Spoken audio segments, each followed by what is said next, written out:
First on Film and Entertainment. My name's Alex First. Joining me, Jackie Hamilton. Very good morning. Good morning, Alex and listeners. And Peter Krause. G'day. Good morning, everyone. Gregory King. How are you doing, sir? I'm doing fine, thank you, Alex. How's everyone? Everyone seems to be well. Dave, unfortunately, is not going to join us this week. Hopefully we'll be back next. That's Dave Griffiths I'm talking about. It has been a hell of a week in football. You guys don't care about it at all, but you should. Are you talking to me? Because I've got no idea what you're talking about. I thought I was on a film and entertainment program. No, you're not. And you're not. You're talking about he and him doing this and that. And sorry. Well, it could be she and her, but it's not at this stage. So they and them. Dave, where are you when we really need you? When we need some intelligent conversation about something that's entertainment-based. Hence, we talk about football first. Now, the cricket season's not far away because Essendon won't be playing final. Anyway, let's talk about a number of the movies that are on this week, and we'll also talk about a number of shows. Because, Jackie, you've been in fact, I think Thursday and Friday nights, if I'm not mistaken, you were at the theatre, correct? Yes, out on the town, Alex.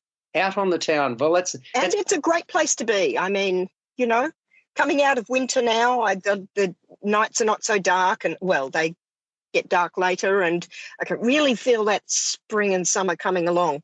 No, you can't. It's damn cold at night. What are you talking about? It'll be, yeah, but we're getting there. We're getting there. Oh, gee, talk about optimism. We're months away. Yes. We're months away. This is the problem. Melbourne doesn't get warm till around about December. Well, it's spring. Yeah, but it's spring in about 2 or 3 weeks, and that's the start of it. Yay.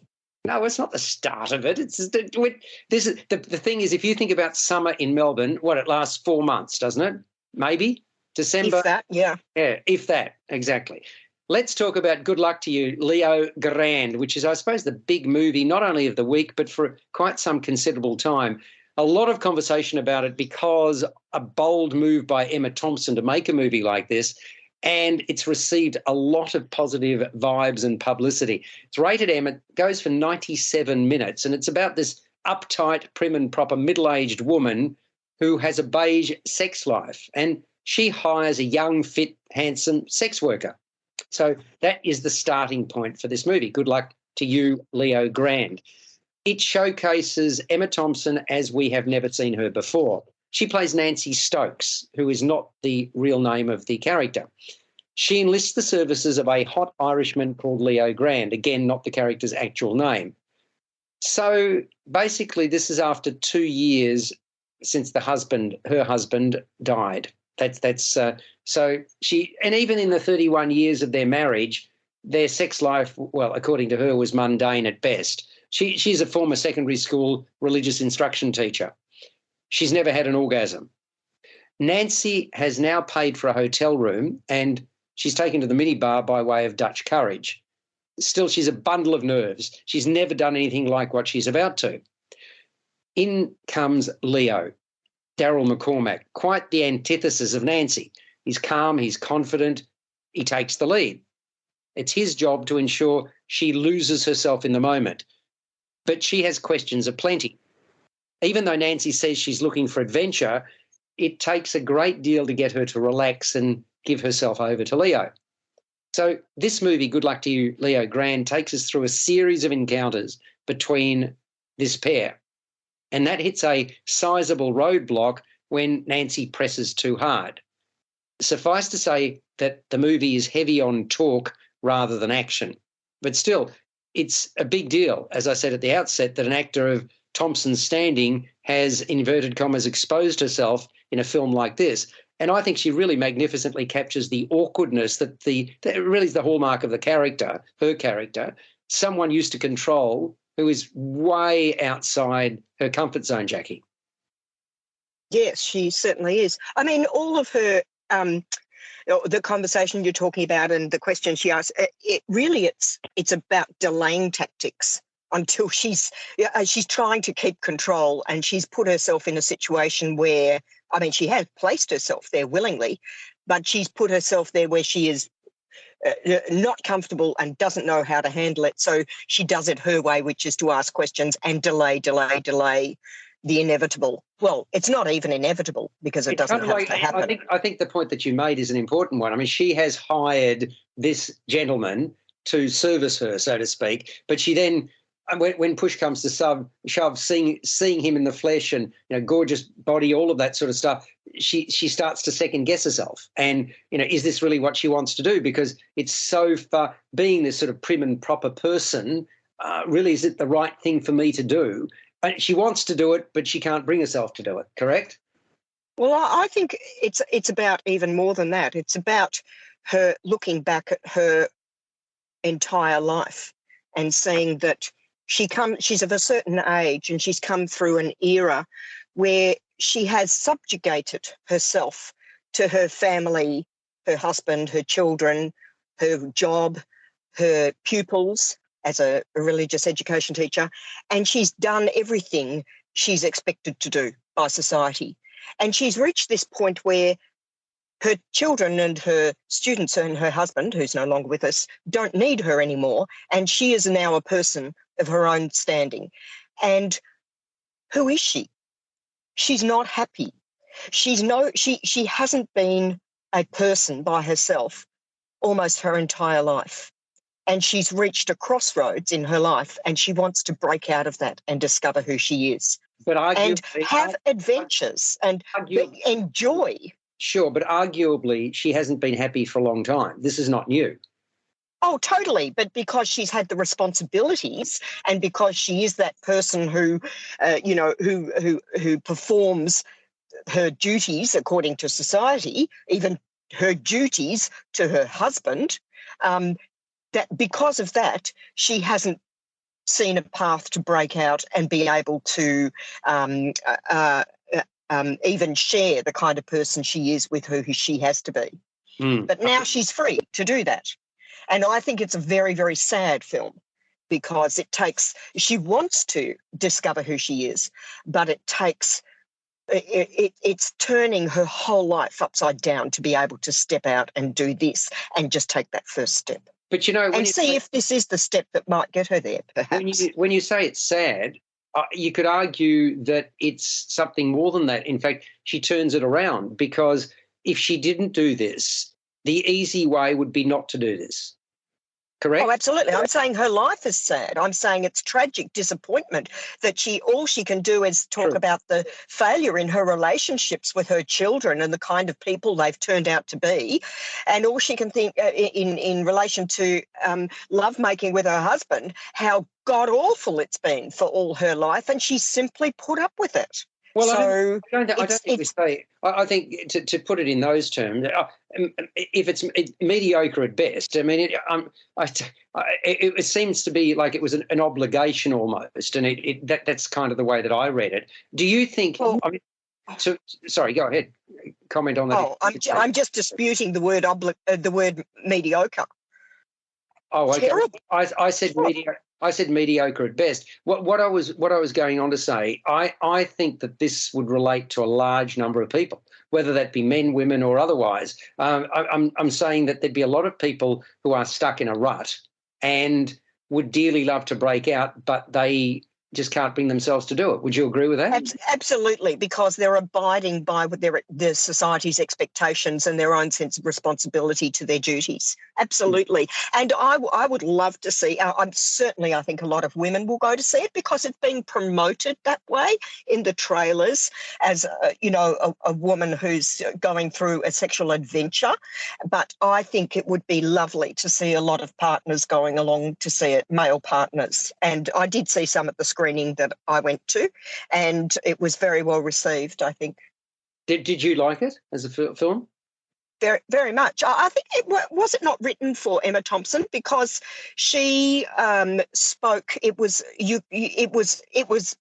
so much. It felt made for her, and I might say that the young gentleman Daryl McCormack, he totally stood up to. He was astonishingly good against, it being almost entirely a two-hander, standing up with Emma Thompson there and playing a very difficult character of a layered character. He was playing two people, and Yeah. just occasionally you saw that real person just sneaking through. He allowed us just to see that from time to time, and then he snapped back to the person he had to be for Nancy. Oh, that was really clever. I would say more than just occasionally, we actually did get to see that side of his character. Towards the end, yes, more and more. Look, I agree with you. I think it requires another performer with serious acting chops to go toe-to-toe with somebody like Emma Thompson. And Daryl McCormack made a really good fist of it. The only concern that I had with this movie was that it takes a while for it to lift to another gear. It needed to do that, and it did, but up until that point, it's built around her hang-ups and reticence. And I thought it was a very strong movie, but there were periods of time when I just wanted it to get going a bit. That was just I thought the timing was perfectly in tune with the way Nancy was so uptight and how long it actually took her to open up. If it had gone quickly, I don't think it would have been as authentic. No, I agree it fitted in with the character. I was thinking, yeah, come on, give me something more. That was what I was thinking. What about you, Greg? Did you sort of think the pacing was good? Did you at any point feel, oh, well, I'm being distracted, I'm looking away, or were you engaged? No, I was engaged, and I thought there was a great chemistry, as Jackie said, between the two stars there, and their characters are fully fleshed out and given life by the performers there, I thought. And I thought the roles offered both actors plenty of opportunities to explore and develop their characters and build them a little bit there. And I thought Thompson was excellent, conveying Nancy's insecurities, her doubts, her nervousness, her neurotic hang-ups. I mean, she's never experienced an orgasm for one, and her vulnerability. And she slowly comes to embrace her own sexuality and becomes a stronger character there. And I thought there was a brave, fearless and revealing performance there, and a risky role for someone of her status there. And I thought McCormack, as Jackie said, matches her all the way. He brings an affable, disarming, easygoing charm and confidence to his performance. And I weren't conscious of what you were talking about, Alex, at all. I thought it moved along quite well. The dialogue between the two as they sort of talked things out, discussed their lives and their sexuality, was quite engaging. You can almost imagine this being turned into a stage play as basically a two-hander there. I thought it was... Greg, sorry, let me interrupt you. I thought I was watching a stage play because it really does. I mean, seeing a lot, I see as much theatre as I do movies, and this really had play written all over it. Obviously, I would imagine that these two characters could get onto a stage and perform it quite well, because really most of the scenes occur in a hotel room, and you've got the coffee shop of the same hotel. So the drama and the comedy is derived from the interplay. That didn't bother me. I've just seen a film called The Outfit, which all takes place in one setting, and it's very stage-bound as well, but that didn't bother me as much. I thought this was an intelligent, insightful character study, a thought-provoking film, and it also reminded me a little bit of The Sessions, the 2012 drama that starred Helen Hunt as a sex therapist who worked with John Hawke's polio. Yes, I remember that. His sexual awakening. And I thought this was quite strong drama. And it's non-judgmental towards Leo and his sex work, and it's non-judgmental towards Nancy as well. Well, I mean, for the lion's share of the movie, Daryl McCormack displays this sort of easygoing charm, providing sort of his yin to her yang. That's one of the things that really struck me about his performance, Peter. Did you also find it totally engaging? I absolutely did. I had a long chat to the Australian director of the film, Sophie Hyde, who worked together with the screenwriter, Katie Brand, and they had attached Emma Thompson to this film very early on, because Emma was very keen for, when she saw the initial storyline, to be part of this film, and for the revelations that occur, and for her ability to be able to have a much meatier sort of role, if you like to put it that way. So it's interesting, the process that was used to make this film, because what they did was they had no intimacy coordinator. What they did was they rehearsed each day's scenes, and it was all shot in a studio. There was no hotel used at all. And they rehearsed each scene, each day's script, each day's revelations and other things that were coming up in the storyline. And they were very natural, and they had a great chemistry together, both Daryl and Emma. And so I thought they did an excellent job, because this film is basically a journey for two people who are not necessarily particularly happy about their worlds or about their roles. They can put surface issues to the fore so that they can feel better about themselves, or try to. But I actually think this is a very positive film because of the way the characters are so cleverly developed. It's interesting how we talk about this as a sort of stage-bound sort of film, when in fact, if we saw the same thing from France or from Europe, we wouldn't hesitate at all and say this is a great intimate sort of film. I vehemently disagree. I've seen a lot of movies from foreign movies that are exactly the same, and I'd immediately say, if it's a play that looks like, if it's a film that looks like a play, I'll call it out. I mean, there's nothing wrong with that, because I mean, there's National Theatre Live that Nova plays all the time, and they're very, very good. It's not quite like that, but because there's a minimalist feel to it in terms of the number of sets, the locations, you can imagine it being seen on the stage in front of you. That's all I'm saying. That's not necessarily a negative. It's just an observation. But that could apply equally to foreign language films, Peter. Yeah, I still don't quite accept that argument, because I think films can be both intimate or action-based or something else, and they don't necessarily have to have these inordinate sequences where you have so much going on that you have to assume that it's one of those perpetual action sort of movies. This one's an intimate, carefully constructed, beautiful character study, and I was very impressed by it. I thought Emma Thompson is superb, and I would be astounded if she didn't get an Oscar nomination for her role. But I would say Daryl McDonald, who has been in a number of other Irish films. Daryl McCormack. Daryl McCormack, who's been in a number of other Irish films. In fact, he actually already has quite an extensive filmography. I remember him in the film Pixie, but he hides his Irish accent quite well. He also is destined for nominations and so on. This is a well-acted, well-written, well-directed, intimately constructed film, and I was very impressed. Certainly.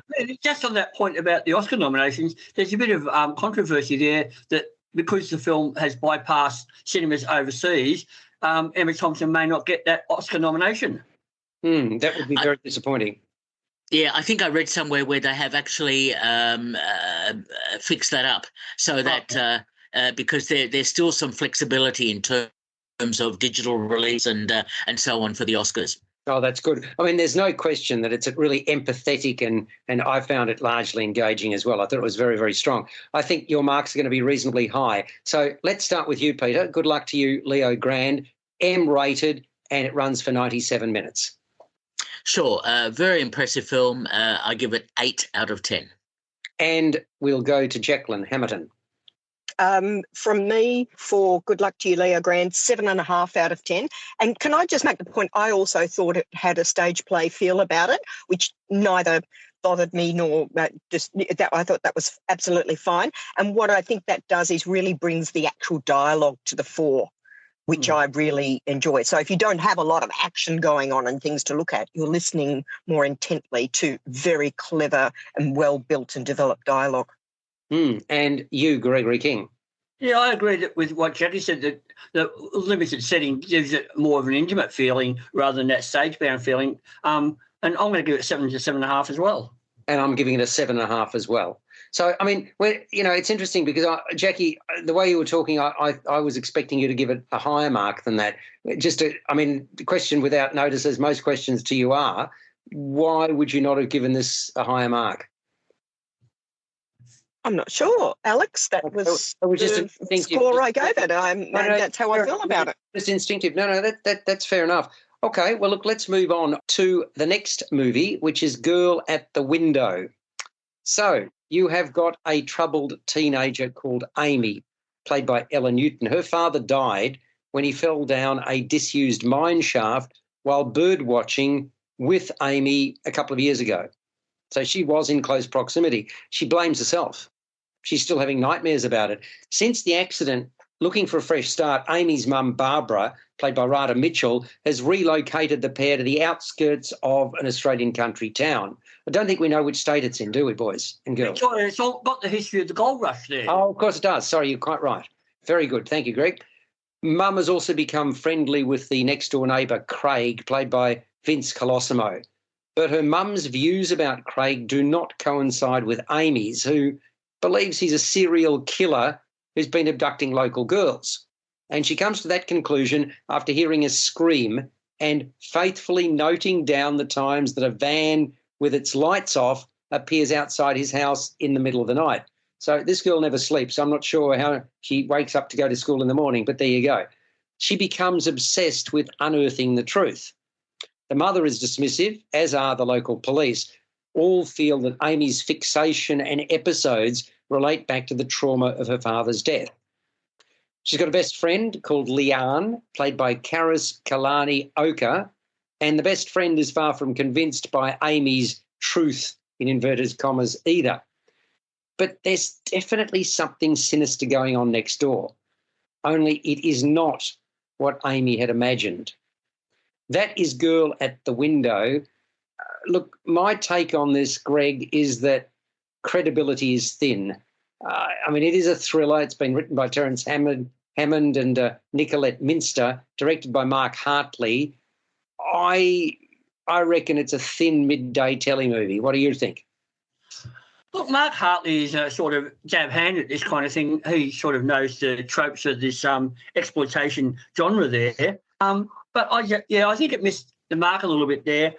Some of the characters are a little bit cliched, underdeveloped there. I didn't think Rada Mitchell was given a particularly lot to do in a fairly thankless role. But it does hold the interest occasionally. But I agree that it's more like Rear Window and Disturbia than anything else. It borrows elements from those films. And it's produced by a guy called Anthony Junane, who has established his reputation as one of the key figures of the John Eric exploitation films in the 70s and 80s there as well. And it's interesting to note that the score is composed by a guy called Jamie Blanks, who has also established himself in the slasher film genre with films like Urban Legend. And I thought that added to the tone of the film as well. Again, it's nicely shot, I thought, but a bit of a bit cliched in some of the characters. Some of the dialogue is a little bit bland as well. And I just thought it got to the conclusion a bit too quickly there. There was a bit of a lack of suspense there.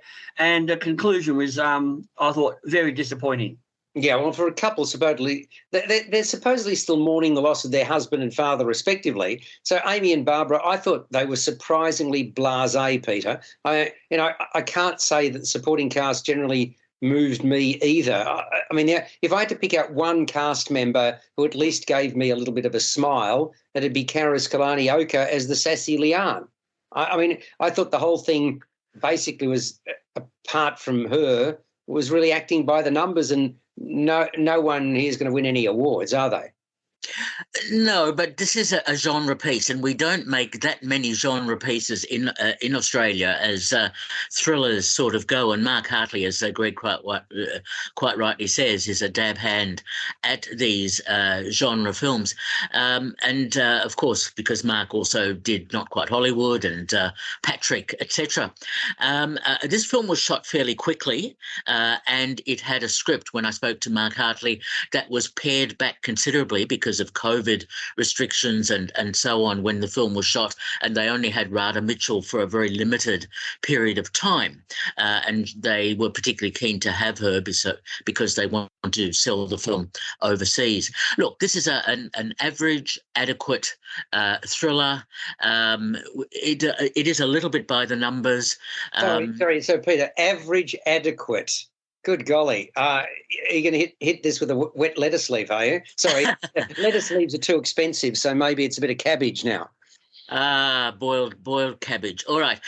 Look, the film's okay for its genre sort of leanings, but it's not necessarily something that you'd write home about in terms of being groundbreaking or clever or having twists and turns that are particularly nasty. Although there's one particularly gruesome scene in the film, but I won't do a spoiler in that. It's not a bad film at all. It's just nothing to write home about. Well, Greg put it another way. I'm just going to say the whole thing looks and feels contrived. And the actor, to me, the actor's lack of self-belief is going to translate to similar feelings from an audience, which that's a bit of a worry. Now, Jackie, I don't think you would have seen this, would you? No, I did not see that film. No. Look, I mean, if you're prepared to swallow the world of make-believe for a cheap thrill, then by all means go for it. That's my take on Girl at the Window. It's a film that just didn't reach any great heights, and it just did what every other movie of this genre tends to do, and that's why I'm putting it in the sort of telemovie midday basket of years gone by. It's rated MA for very good reason because, pardon me, the subject matter, my voice is going. I'm going to take a drink. Very nice. And I think it's worth a MA 84 minutes, 5 out of 10. What do you think, Peter? Look, I tend to agree. I gave it 5 out of 10 as well. Peter has given 5. I've given it 5. Greg, you're either going to make it or break it in terms of pass mark. Look, I'll go around about 5 to 5.5 as well. Okay, there we go. All right, so that's Girl at the Window. Now, we have got another movie that I think we've all seen. I'm a bit of a fan of this movie maker because he does films that are very different. David Cronenberg is his name, and arguably he does body horror better than anyone. And Crimes of the Future, which is the movie we're going to talk about, continues that journey. And it's rated MA, runs for 108 minutes. He wrote it back in 1999, so good golly, it's been sitting on the shelf for a while. He thought this was the right time to make the movie. I didn't actually find out why. Has anybody spoken to him and found out why he kept it on the shelf for 20 years? No. Mm-hmm. Well, the rationale, as I understand it, was informed by the rise in the predominance of microplastics. Now, we've spoken a lot about that in the media, and it's in most of the things that we consume, seemingly, these days. And, you know, the ocean, but it's in cosmetics, it's in things that we buy and which we eat. So it starts rather remarkably, Crimes of the Future. This young boy, watched on by his mother, eats a plastic rubbish bin. Yes, I'm not kidding you. He does start gnawing away and takes a considerable chunk out of a plastic rubbish bin. And I'm really sorry, folks. The corollary to that is played out as the film progresses. And I'm going to take another drink of water, folks.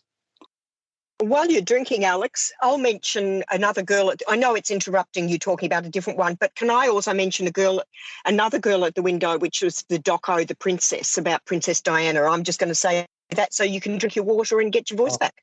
You're very kind indeed. And that opened last week. Did you enjoy it, Jackie?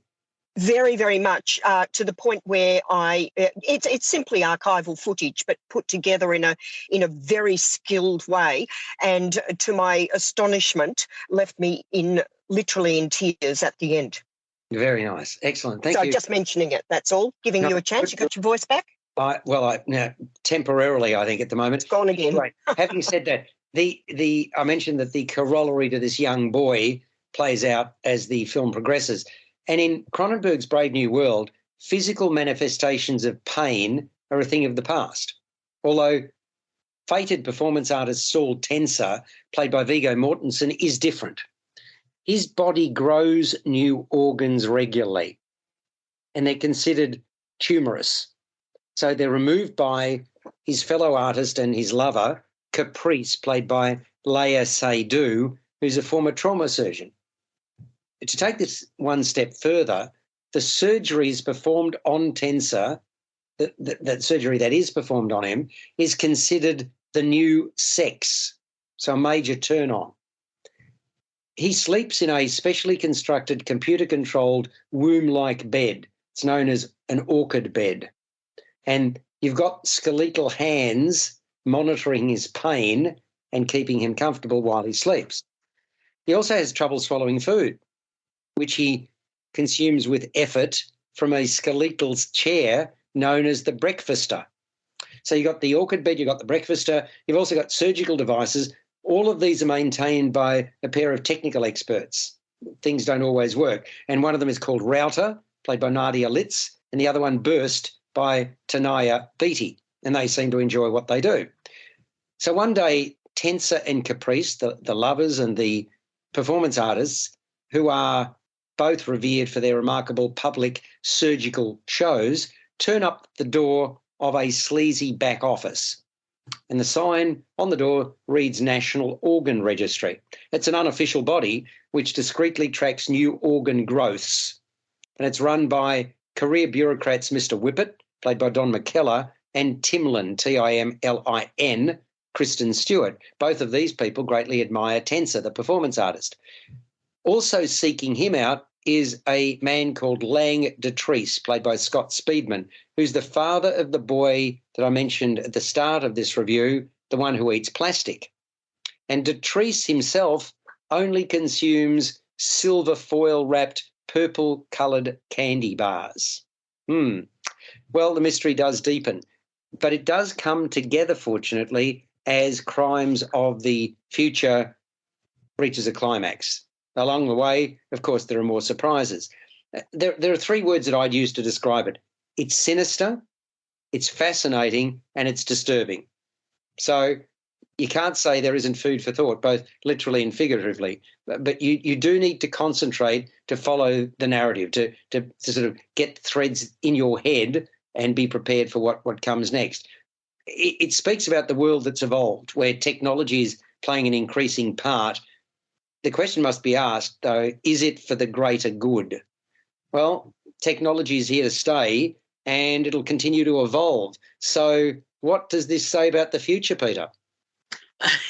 I think it has a very pervasive and gloomy look at the future in terms of harvesting organs and in terms of the way plastics and other artificial devices are going to impact on our lives, on humanity. And I suppose this is sort of a midpoint before we get to robotics and artificial intelligence. I was very impressed by this film because of the cleverness of the writing. Certainly this is a most unique experience in terms of the construction of the storyline, and the performances of a really good range of disparate actors. The whole film was shot in Greece, by the way, even though it's a Canadian-Greece co-production, is very impressive indeed. I really enjoyed this, and I was wondering about whether why Cronenberg had to sit on this script for so long. I'm not sure he had to, but he chose to. He chose to. But I suppose a lot of it is to do with special effects and to do with hitting the market at the right time in terms of a body horror sort of film, which is quite unusual and quite different. And so funding is always going to be an issue. Anyway, I really liked the film. I don't know if enjoyed is the right word, but liked the film and admired it for what Cronenberg was trying to say. And he's done so many of these really off-the-wall films that comment on human existence and look at the next step in what might happen in humanity and in artificial sort of development. So, I really liked the film. I was very impressed. You talked about the special effects. I thought the production design was memorable. I mean, the devices concocted were imaginative. Carol Spear is the one who has done the production design, and I think she deserves a mention. So too, Greg, the performances. I mean, I really did appreciate the strength and conviction in the leads, especially Viggo Mortensen. He successfully channels Tensa's fragile state throughout the movie. Léa Seydoux, I thought, brought an empathetic and loving enthusiasm to Caprice. And Kristen Stewart, well, she really does capture Timlin's story arc. She moves from apprehensive to highly excitable. So I thought they were pretty damn good. What do you think? I haven't seen this one, Alex, because it doesn't start till next Thursday. I thought it started today. Thursday of week gone by. Is that right? Okay. Well, I'm sorry about that. So I must admit, according to I must be using a different reference point because I thought it started on Thursday. So there you go. Jackie, I presume you haven't seen this one either. I have not, Alex. No. That's all right. I've jumped the gun, folks, but it's good for us to both talk about it because I thought it was worthwhile. No question in my mind. And look, as with much of Cronenberg's work, it's a picture for selective taste. Not everybody's going to love this one, Peter, because you have to understand the mentality of the man. Having said that, he's really forward-thinking. I find his form of science fiction really intriguing, and this movie certainly it's in his canon of work. It sort of builds on what he's done previously, and it has a lot to say, which is what I really appreciated about it. I mean, who do you think it's going to appeal to? Only Cronenberg fans and sci-fi fans and horror fans, or do you think it'll be broader than that because of its subject matter? Well, those three genres you just mentioned are fairly broad to begin with, so I think the film will have quite an appeal, and it's one of those films that will develop a cult following and will stay around for a long time. I think your connection to us today is rather ropey. You're dropping in and out. It's because of those thin walls and because you live near Iceland. Is that right? Or the Grand Prix, one of the two. I can't work it out. I thought you left the Grand Prix track and you went to live in colder climes. So it seems evident by the connection. Having said that, it's called Crimes of the Future. It's rated MA, and you are going to give it, Peter, a score out of 10? 8 out of 10, a film I can highly recommend. I'll give it a 7 out of 10. So did you see where it was going while you were watching it without giving away anything too much to the people who are going to go and see it? No, because I really enjoyed the journey, and I liked the twists and turns in the way the narrative developed. So no, Cronenberg is a true original, and he really challenges his audiences. He does indeed.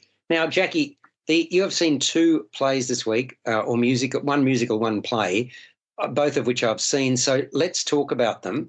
You and I both saw Hairspray. Now, this is a really great production, I think, at the Regent Theatre, and the spark burns really brightly. It's a delightfully breezy musical. Its theme is discrimination.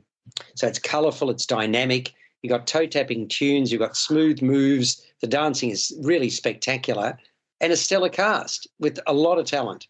It sizzles, this show. It brings frenzied acclamation from an appreciative audience. I was fortunate to go along opening night, and there were wolf whistles, and there was just this massive buzz around it. And we're talking about Baltimore in 1962. And there's a teenager called Tracy Turnblad, played by Carmel Rodriguez. She's a small-statured young woman who is big-boned. She knows what she wants. She wants to try out for a vacant post on a teenage musical television show hosted by Corny Collins. That's a role filled by Rob Mills. And the program's sponsored by Harriman F. Spritzer, who's the president of hairspray manufacturer Ultra Clutch. And it's overseen by a self-serving producer called Velma von Tussle, Rhonda Birchmore. This is Velma von Tussle, wants her daughter Amber, Brianna Bishop, who is a regular on the show, to be crowned Miss Teenage Hairspray. You were almost born in an era. I mean, did your mother put lots of hairspray into your hair? Do you remember, Jackie? Because mine did. Oh, no, I don't think we were hairspray people. Really? I think it's called Schwarzkopf or something like that. I just remember that. It is, Blackhead. Blackhead. That was a mainstay of my. It's the first time I've thought about this for 40 years. But it was a mainstay of my upbringing. And because I used to go in when Mum was getting her hair done, and it was all over the counters in the hair boutique she went to. So there you go. So, yeah, maybe that was all brought back to me in Hairspray, and I only just thought about it now, but there we go. So what we've got here is that you've got Tracy's larger-than-life mother, Edna, played by Shane Jacobson. Yes, he plays a she, she runs a laundry business out of their home and is dismissive of Tracy's ambition to make it on the television program. Not so her father Wilbur, Todd McKenzie, who encourages her to follow her dreams. The existing performers on the live-to-air program include several from Tracy's school, which is Patterson Park High. But when Tracy turns up for the, audition, these classmates of her diss her. And that doesn't matter in the sense that she still meets and falls for the show's male heartthrob, a guy called Link Larkin, played by Sean Johnson. While she's in detention, which she receives for wearing her hair too high and skipping school, Tracy befriends this hip, kind-hearted, great dancer called Seaweed J. Stubbs. Javon King is the man in that role. He shows her his dancing prowess, and boy, oh boy, she is immediately sold, and I can understand why, because he's a brilliant performer. Tracy can't understand why someone of his talent isn't given more time on the television program. Once a month, he appears on what's termed Negro Day. And everything changes after Tracy wins a place on the show, courtesy of turning the head of Courtney Collins at a broadcast event called the Sophomore Hop. Tracy, well, she's nothing if not passionate and someone who knows right from wrong, and she decides on a call to arms to protest against the treatment of blacks on the show. And she's got the full support of the sassy, strong-willed owner of a downtown record shop, who happens to be Seaweed's mother, called Motormouth Mabel, played by Asabi Goodman.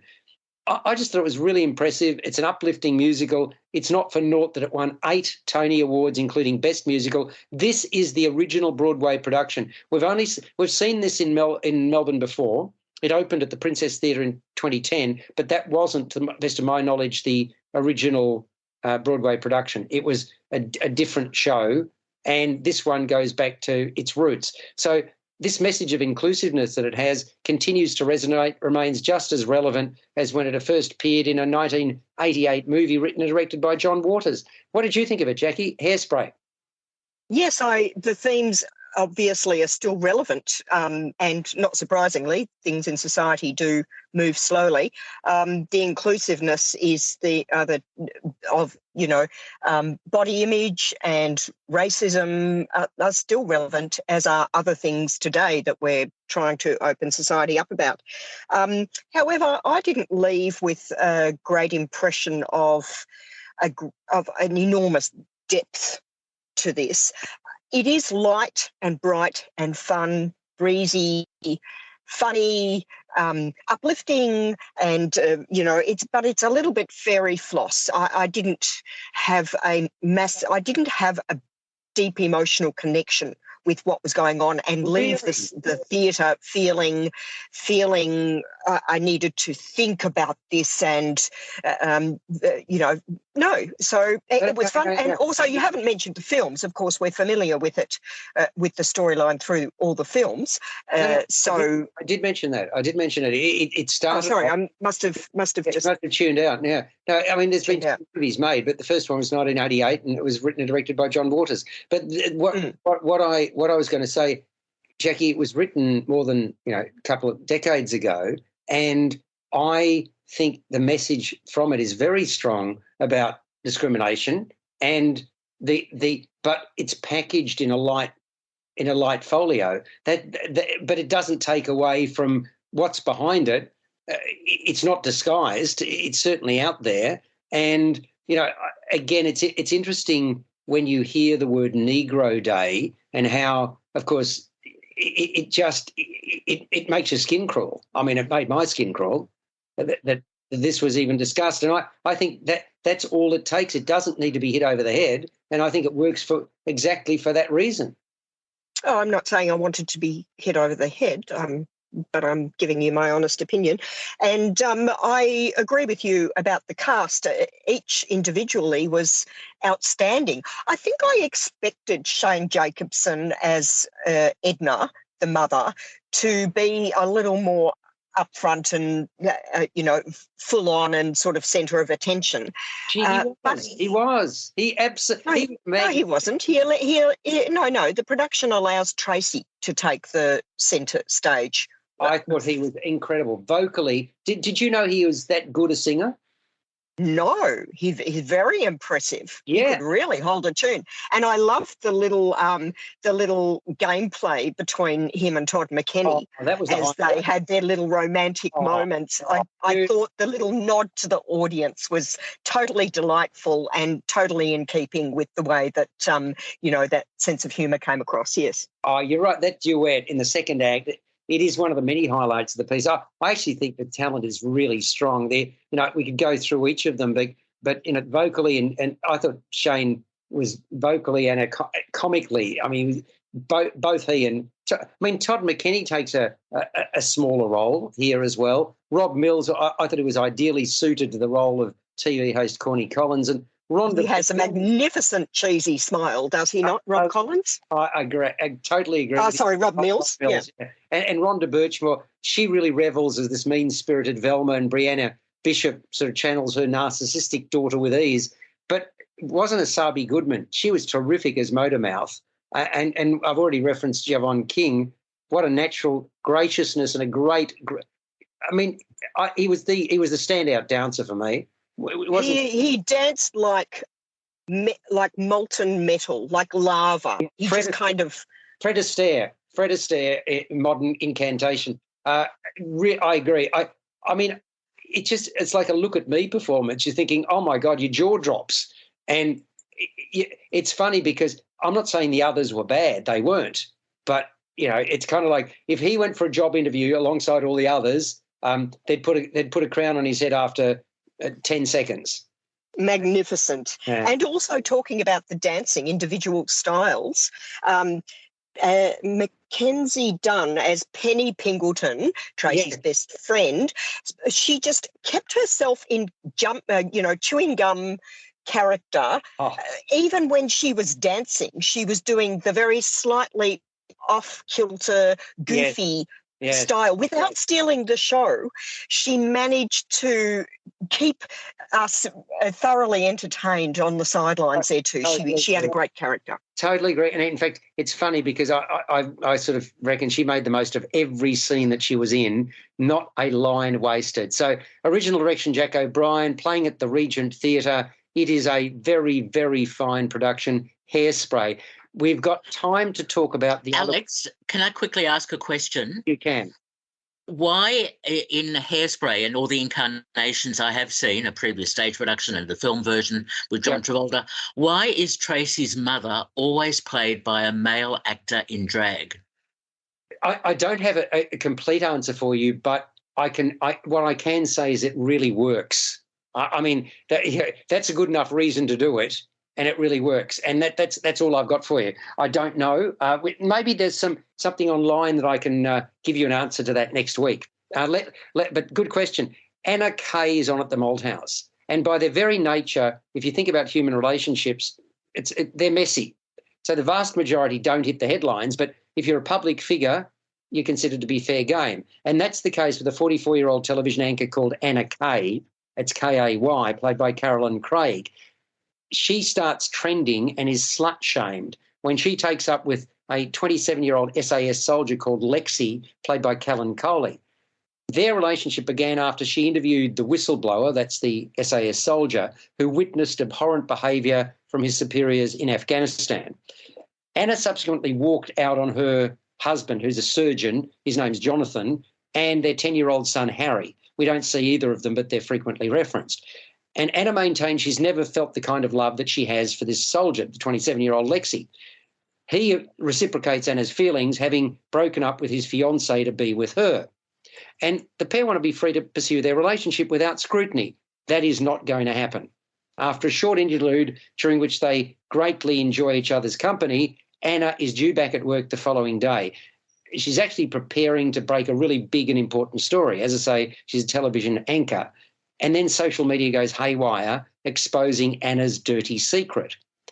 The pair's holed up in a hotel room, which it becomes a prison for Anna over the next few days. The media sort of camped outside the hotel, trying to catch a glimpse of this scarlet woman. The husband, Jonathan, is viewed as the aggrieved party. The son, Harry, is not returning Anna's calls. And while Anna and Lexi maintain that they've done nothing wrong, that's not how the world around them sees it.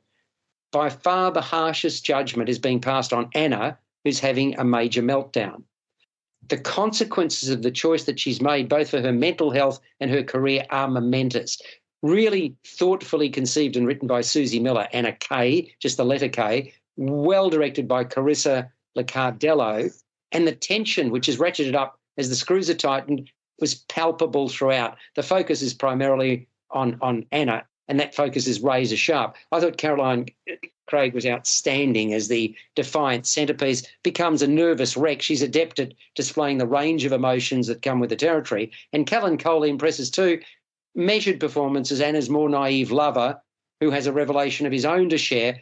And you've got a figure called Louisa Mignon, who's adept at handling several roles. They include Anna's sister-in-law and a fellow journalist and friend trying to talk sense to Anna. And then thirdly, a young reporter that Anna has mentored. So that's my take on it. I've got a few other things to say, but what about you, Jackie? Anna Kay at Malthouse.